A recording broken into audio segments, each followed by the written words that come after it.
sounds. So let's get straight down to business. Heart sounds are usually presented in medical notes in an abbreviated form, and they're presented as S1, S2 and S1 again. The gap between S1 and S2 is known as systole, and this represents the period of time when the heart contracts. The space between S2 and S1 is known as diastole, and this represents the period of time when the heart relaxes. This diagram is really useful because it depicts one movement through the cardiac cycle and frames heart sounds temporally in relation to whether they occur during, before or after heart contraction or relaxation. Let's take a closer look at the S1 and S2 heart sound. The S1 heart sound is usually described as sounding like the word lub, and the S2 heart sound, dub. Let's put the heart sounds in so you can appreciate this better.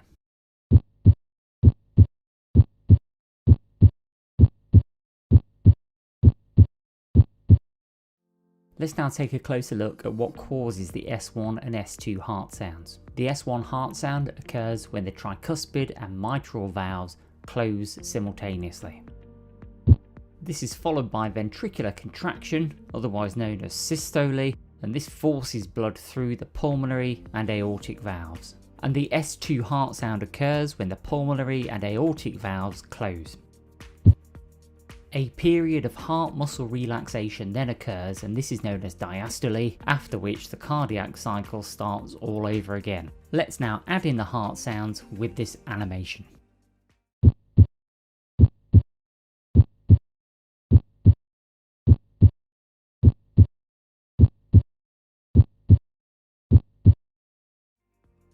The four heart valves and their respective heart sounds can be auscultated in the following anatomical areas.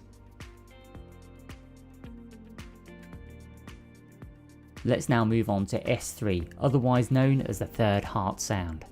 This heart sound occurs during early diastole, just after S2. The word Kentucky is often used to illustrate the timing of the third heart sound in relation to S1 and S2. Let's add in the heart sounds so you can appreciate this better.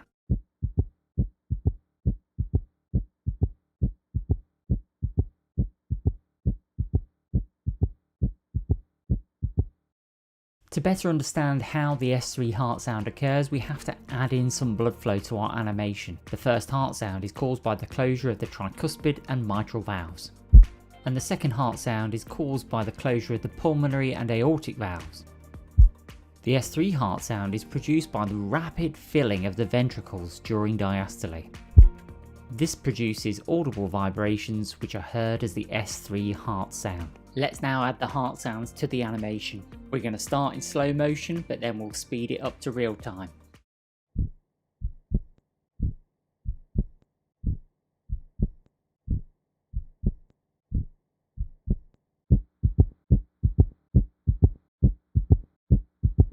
The S3 heart sound is a low frequency sound heard best with the bell of the stethoscope at the apex of the heart. It is heard in early diastole and is often referred to as a ventricular gallop. It is caused by rapid ventricular filling, which distends the ventricle and tautens papillary muscles. The S3 heart sound is a physiological occurrence and can normally be heard in children and in young healthy adults below the age of 30. But the S3 heart sound can also be an abnormal finding and typically can be found in pathology such as cardiomyopathies, aortic and mitral regurgitation, and constrictive pericarditis. Let's now take a look at the fourth heart sound, otherwise known as S4. The S4 heart sound occurs just before S1 in late diastole. The word Tennessee is often used to help describe the rhythm produced by the added fourth heart sound. Let's add in the heart sound so you can better understand it.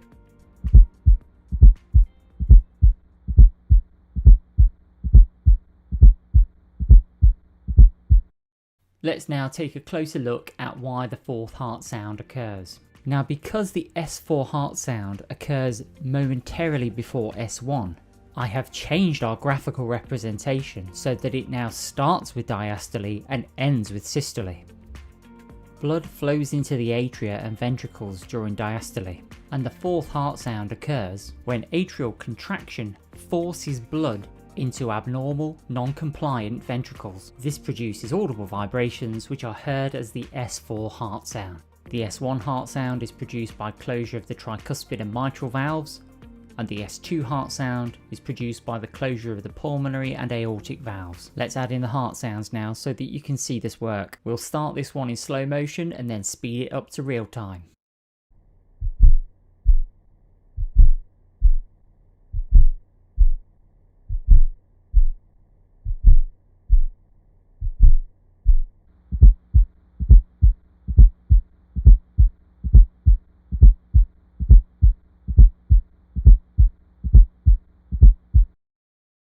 The S4 heart sound is heard best at the cardiac apex with the bell of the stethoscope. It is heard in late diastole and is often described as an atrial gallop rhythm. It occurs due to blood being forced into non-compliant ventricles, which means this heart sound only occurs in conditions where the ventricles are particularly stiff and do not relax normally. The term diastolic dysfunction describes this phenomenon.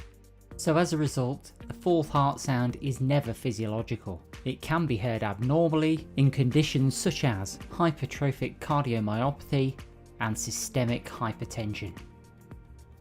Now this brings us to the end of the tutorial. If you found this video helpful, make sure you smash that subscribe button and share this video with your friends. As always, thanks for stopping by, I really appreciate it.